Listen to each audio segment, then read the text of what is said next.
Hello friends, welcome back my YouTube channel friends. इससे पहले हमने हिंदी में गद्य में लेसन प्लान बनाया था। आज हम पद्य में एक लेसन प्लान बनाएंगे।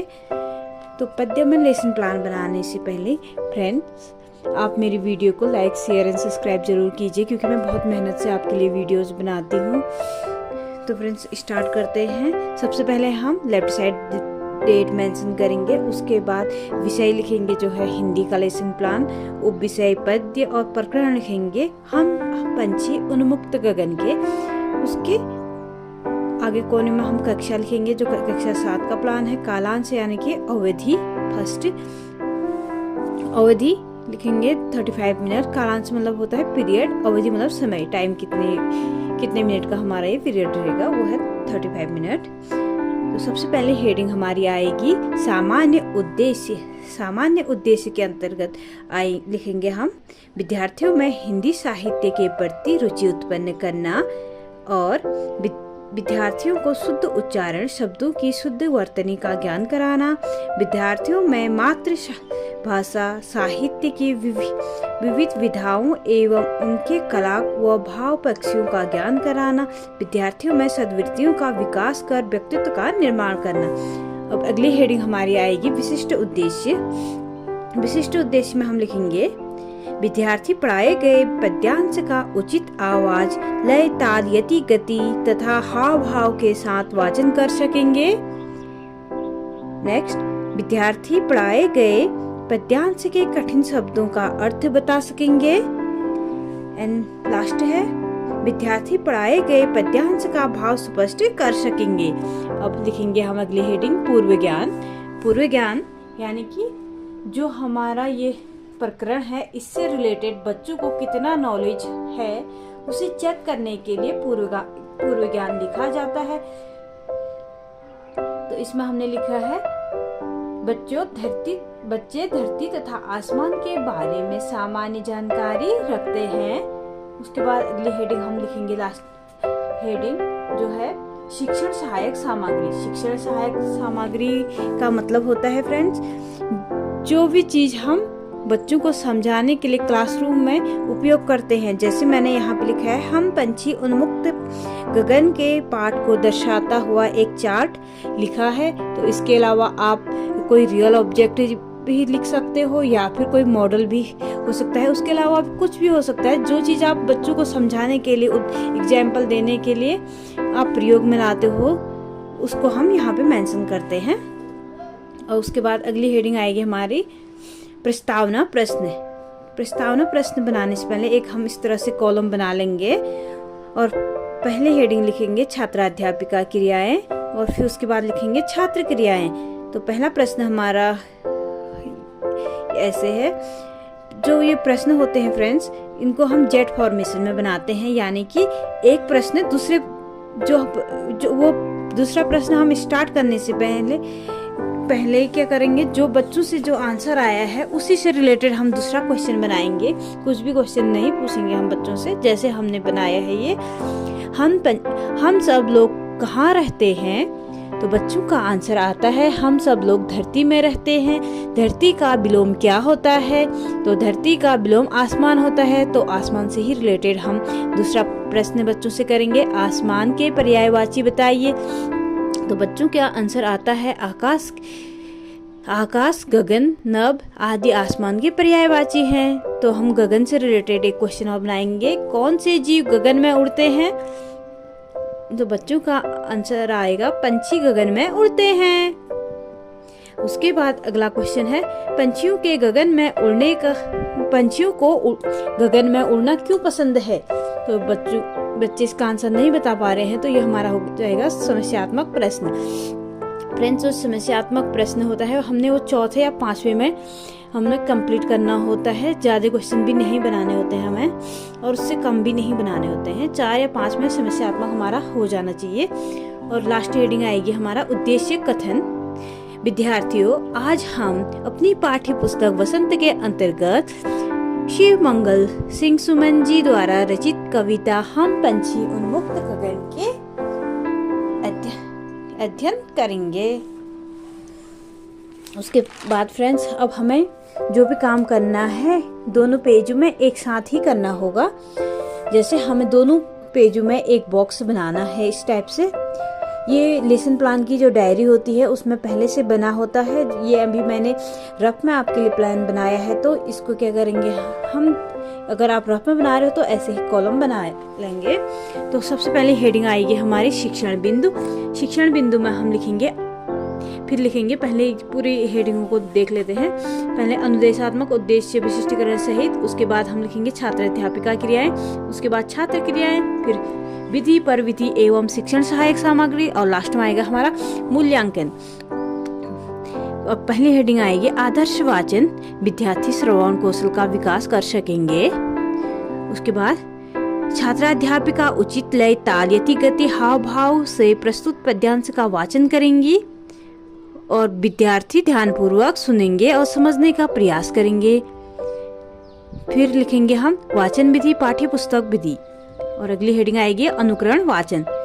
इसमें हम लिखेंगे विद्यार्थी वाचन क्षमता का विकास कर सकेंगे और छात्राध्यापिका व्यक्तिगत रूप से विद्यार्थियों को प्रस्तुत पद्यांश का वाचन करने का निर्देश देगी और निर्देशित विद्यार्थी वाचन करेगा, वो शेष विद्यार्थी ध्यान पूर्वक सुनेंगे। फिर यहाँ आगे पे लिखेंगे अनुकरण वाचन। उसके बाद लिखेंगे अगली हेडिंग हम काठिन्य निवारण, उच्चारण संशोधन, यानी कि जो कठिन शब्द जो भी आए हैं हमारे इस पाठ में उनका हम बच्चों को अर्थ भी बताएंगे, उसका उच्चारण भी करेंगे।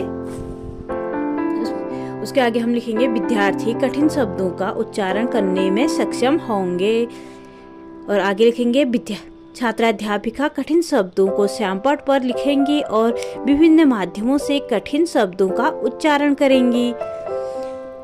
और उसके नीचे पे हम लिखेंगे शब्द उच्चारण।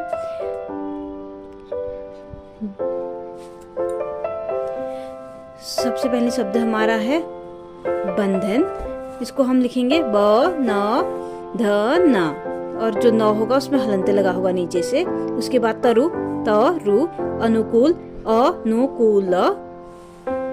उसके आगे हम लिखेंगे फ्रेंड्स विद्यार्थी व्यक्तिगत रूप से शब्दों का उच्चारण करेंगे, और आगे लिखेंगे विखंडन विधि, और विखंडन विधि में हम लिखेंगे वही जो हमने यहाँ पे लिखा है उसी को हम एक छोटे से ब्लैक मिनिएचर लगा के यहाँ पे लिख लेंगे, जैसे बंधन, तरु, अनुकूल, और जैसे यहाँ पे हमने लिखा वैसे ही हम यहाँ पे भी लिखेंगे। और अगली हेडिंग हमारी होगी शब्दार्थ विधि। फ्रेंड्स मैं जल्दी बता रही हूँ क्योंकि वीडियो बहुत लंबी हो रही है इसलिए। तो इसमें हम लिखेंगे विद्यार्थी कठिन शब्दों के अर्थ बता सकेंगे, छात्राध्यापिका कठिन शब्दों को श्यामपट्ट पर लिखेंगी व अर्थ स्पष्ट करेंगे। उसके नीचे हम लिखेंगे शब्द अर्थ। बंधन का होता है रुकावट, तरु का अर्थ होता है पेड़, और आकुल का अर्थ होता है बेचैन। तो उसके आगे लिखेंगे हम विद्यार्थी सक्रिय होकर शब्दों के अर्थ समझेंगे, और उसके आगे लिखेंगे शब्दार्थ विधि, और जो यहाँ पे हमने लिखा है उसी को हम ब्लैक मिनिएचर में यहाँ पे मेंशन कर देंगे। तरु, बंधन और आकुल को यहाँ पे हम लिख देंगे। उसके बाद फिर से हमें वही प्रोसेस करनी है, दोनों पेजों में ये काम होगा हमारा। सबसे पहले हमने हेडिंग डालनी है शिक्षण बिंदु, फिर अनुदेशात्मक उद्देश्य विशिष्टीकरण सहित, फिर छात्राध्यापिका क्रिया, छात्र क्रिया, विधि पर विधि एवं शिक्षण, विधि पर विधि एवं सहायक सामग्री, और मूल्यांकन। जो पद्य होता है उसमें मूल्यांकन क्वेश्चन नहीं पूछा जाता है, तो फिर भी हमें ये मेंशन करना जरूरी होता है, लेकिन मूल्यांकन क्वेश्चन हम इसमें नहीं करेंगे बच्चों से। अब सबसे पहले हेडिंग आएगी भाव स्पष्टीकरण।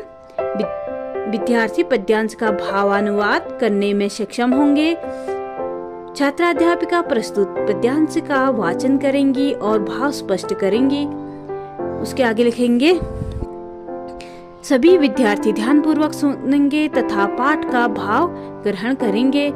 व्याख्यान विधि, और जो व्याख्यान विधि होगा उसमें हम जो भी रियल ऑब्जेक्ट हो गया, चार्ट हो गया, या फिर जो भी टूल्स का हम बच्चों को समझाने के लिए उपयोग में ला रहे हैं उसको हम यहाँ पे मेंशन करेंगे, और यहाँ पे लिखेंगे व्याख्या।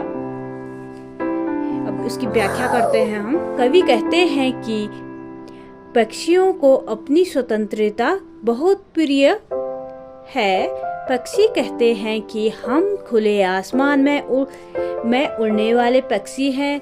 खुले आसमान में हमें उड़ने दो, हमें पिंजरे में बंद मत करो। पिंजरे की दीवारों से टकराकर हमारे पंख टूट जाएंगे। हमें बहता जल पीना पसंद है और इसे कटोरे के जल को पीना हमें बिल्कुल पसंद नहीं है। जो कटोरे में हमारे लिए जल रखा गया है, हमें वो पीना बिल्कुल पसंद नहीं है। पानी के कारण हम मर जाएंगे, पानी के बिना हम मर जाएंगे। जो कटोरे में पानी रखा गया है हमारे लिए, हमसे वो नहीं पिया जाता है। चाहे तो हमारे लिए सोने की कटोरी में भी पानी रख दो, हमसे वो नहीं पिया जाएगा। इसको पीने से अच्छा तो हम मर जाएंगे। हमें वो चिड़िया बोलते हैं हमें खुले नदियों नालों का पानी पीना है। और उसके बाद हमें कड़वे नीम के फल पसंद हैं, बस हमें आजाद छोड़ दो। पंछियां बोलती हैं हमें आजाद छोड़ दो, हम कड़वे नीम के फल भी खा लेंगे, हमें वो भी पसंद है इस पिंजरे से अच्छा। उसके बाद सस्वर वाचन, विद्यार्थी प्रस्तुत पद्यांश का सस्वर वाचन कर सकेंगे। उसके आगे लिखेंगे छात्राध्यापिका विद्यार्थियों को सस्वर वाचन करने का निर्देश देगी तथा कक्षा में घूम घूम कर निरीक्षण करेंगे। और उसके आगे हम लिखेंगे सभी विद्यार्थी प्रस्तुत पद्यांश का सस्वर वाचन करेंगे। और उसके आगे लिखेंगे सस्वर वाचन। अब बोधात्मक प्रश्न आते हैं हमारे। विद्यार्थी पद्यांश से संबंधित प्रश्नों के उत्तर बता सकेंगे। उसके आगे लिखेंगे हम छात्राध्यापिका छात्रों से प्रस्तुत पद्यांश से संबंधित प्रश्न पूछेंगी। और आगे लिखेंगे विद्यार्थी प्रस्तुत पद्यांश से संबंधित प्रश्नों के उत्तर देंगे। और उसके आगे लिखेंगे लास्ट में विधि पर विधि एवं शिक्षण सहायक सामग्री में आएगा ये प्रश्नोत्तर विधि। पहला प्रश्न है हमारा, पंछी कहाँ उड़ना चाहती है? तो पंछी बच्चों का आंसर आता है पंछी खुले आसमान में उड़ना चाहती हैं। पंछियों को कैसा जल पसंद है? तो बच्चों का आंसर आता है पंछियों को बहता हुआ जल पीना पसंद है। और इसके बाद लास्ट पेज बचता है, उसमें हम एक कॉलम फिर से बनाएंगे। इसमें लिखेंगे शिक्षण बिंदु, अनुदेशात्मक उद्देश्य, विशिष्टीकरण सहित और छात्राध्यापिका क्रियाएं। और यह है हमारा श्यामपट्ट कार्य, हम यहाँ पे लिखेंगे। और यहाँ पे हम छोटा सा मिनिएचर लगा देंगे। और जो भी काम हम श्यामपट्ट में करते हैं क्लासरूम पे, उसको हम यहाँ पे मेंशन करेंगे। पर सबसे पहले हम डेट लिखेंगे, विषय हिंदी, उपविषय पद्य, प्रकरण हमारा हम पंछी उन्मुक्त गगन के। और कक्षा 7 का प्लान है तो कक्षा 7 कालांश 1, अवधि होती है 35 मिनट। और ध्यान रहे फ्रेंड्स, अगर ये हमारा हिंदी का प्लान है तो हम इसको क्या करेंगे, इसमें डेट होगी, जो भी हम लिखेंगे उसको हिंदी में ही लिखेंगे।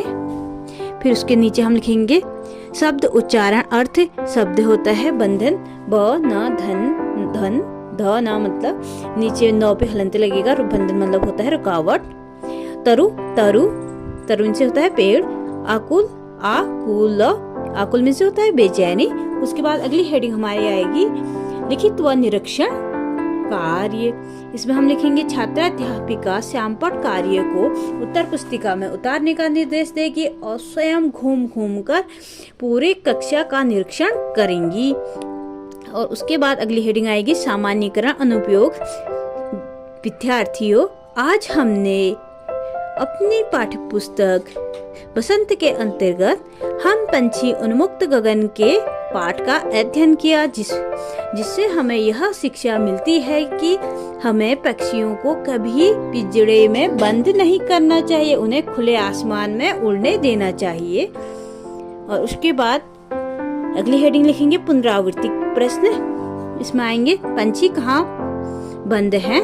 और दूसरा प्रश्न आएगा कवि ने किसके मन की इच्छाएं बताई हैं। और यहाँ पे हम आंसर नहीं लिखेंगे। लास्ट हमारी हेडिंग आएगी गृह कार्य, जो हम बच्चों को देंगे। सभी विद्यार्थी पूरी कविता को लिखकर लाएंगे तथा याद करके लाएंगे। तो फ्रेंड्स, ये जो हिंदी का लेसन प्लान है वो मैंने आपके लिए पूरा बनाया है। इसके लिए प्लीज अगर आपको थोड़ी भी इससे हेल्प मिली है तो लाइक शेयर एंड सब्सक्राइब जरूर कीजिए मेरे चैनल को। Thanks for watching my video. एक और नेक्स्ट वीडियो के साथ मैं आपके साथ जल्द ही हाजिर होंगी।